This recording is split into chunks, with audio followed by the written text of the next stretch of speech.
ଏଇଟା ଯୋଗେନ୍ଦ୍ରନାଥ ମଣ୍ଡଲ ଯିଏକି ବାବା ସାହେବ ଆମ୍ବେଦକରଙ୍କୁ ଖୁଲଣା ସିଟ୍ରୁ ନିଜେ ରିଜେନ୍ ଦେଇକିରି ସମ୍ବିଧାନ ସଭାକେ ପଠାଇଥିଲେ।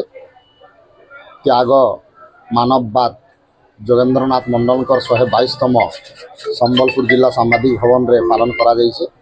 ଆଉ ଏଇଟା ପଶ୍ଚିମ ଓଡ଼ିଶା ଦଲିତ ସୁରକ୍ଷା ପରିଷଦ ତରଫରୁ ପାଳନ କରାଯାଇଥିଲା।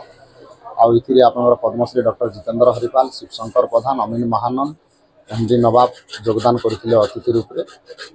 ଆଉ 122ତମ ପାଳନ କରିକି ସମାଜକୁ ବାର୍ତ୍ତା ଦିଆଯାଇଛି ଯେ ଅନ୍ୟ ଲାଗି ଯିବାର ଯେନ୍ ବ୍ୟବସ୍ଥାଟା ଯୋଗେନ୍ଦ୍ରନାଥ ମଣ୍ଡଲ ତ୍ୟାଗୀ ପୁରୁଷ କରିପାରିଛନ୍। ଆଉ ବାବା ସାହେବ ଆମ୍ବେଦକରଙ୍କୁ ସମ୍ବିଧାନ ସଭାକେ ପହଞ୍ଚାଇଥିଲେ ବୋଲି ବାବା ସାହେବ ସଫଳ ହେଇଛନ୍ ଆର୍ ଭାରତର ସମ୍ବିଧାନ ଲେଖି ପାରିଛନ୍।